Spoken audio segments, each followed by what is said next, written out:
Assalamualaikum warahmatullahi wabarakatuh. Perkenalkan, nama saya Dias Praharja. Saya dari kelompok 2, NIM 2101020037 dari kelas 31 Akuntansi Universitas Bina Insan Lubuk Linggau.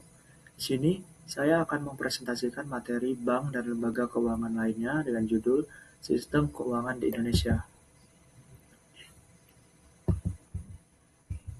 Sistem keuangan. Sistem keuangan pada dasarnya adalah sistem yang terdiri atas lembaga jasa keuangan, pasar keuangan, dan infrastruktur keuangan, termasuk sistem pembayaran yang berinteraksi dalam memfasilitasi pengumpulan dana masyarakat dan pengalokasiannya untuk mendukung aktivitas perekonomian nasional. Dan ada pun fungsi dari sistem keuangan, yaitu mengalihkan dana dari pihak yang mengalami kelebihan dana atau surplus kepada pihak yang kekurangan dana atau deposit. Dengan sistem keuangan yang stabil, ekonomi bisa terus tumbuh dan meningkatkan standar kehidupan masyarakat.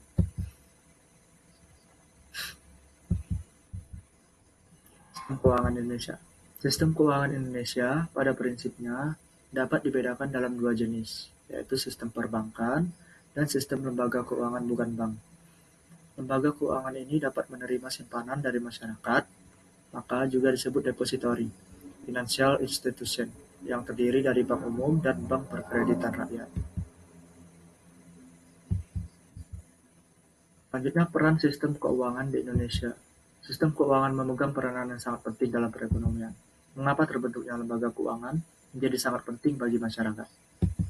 Karena lembaga keuangan ini menyediakan jasa sebagai perantara antara pemilik modal dan pasar utang yang bertanggung jawab dalam penyaluran dana dari investor kepada perusahaan yang membutuhkan dana tersebut. Dan peran bank dalam sistem keuangan. Yang pertama yaitu pengalihan aset, yaitu pengalihan dana atau aset dari unit surplus ke unit defisit. Kemudian yang kedua, transaksi, yaitu memberikan berbagai kemudahan kepada pelaku ekonomi untuk melakukan transaksi keuangan.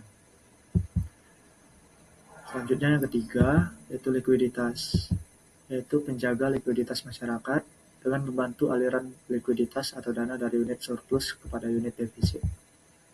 Selanjutnya yang keempat, yaitu efisiensi. Dalam hal ini, bank berperan sebagai broker, yaitu menemukan peminjam dan pengguna modal tanpa mengubah produknya.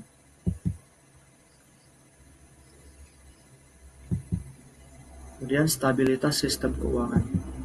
Beberapa definisi stabilitas sistem keuangan yaitu sistem keuangan yang stabil mampu mengalokasikan sumber dana sehingga dapat mencegah gangguan terhadap kegiatan sektor real dan sistem keuangan. Yang kedua, sistem keuangan yang stabil adalah sistem keuangan yang kuat dan tahan terhadap berbagai gangguan ekonomi, sehingga tetap mampu melakukan fungsi intermediasi, melaksanakan pembayaran, dan menyebar risiko secara baik. Kemudian yang ketiga, stabilitas sistem keuangan adalah suatu kondisi di mana mekanisme ekonomi dalam penetapan harga, alokasi dana, dan pengelolaan risiko berfungsi secara baik dan mendukung pertumbuhan ekonomi.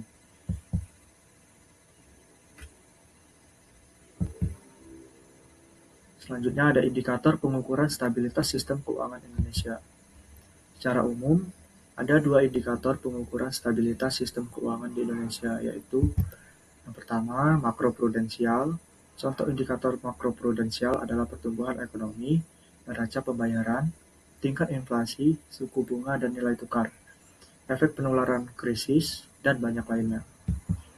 Kemudian yang kedua, mikroprudensial, merupakan suatu kebijakan yang mengatur institusi keuangan secara individu, di mana kebijakan tersebut meliputi perkembangan dari masing-masing institusi keuangan secara individu.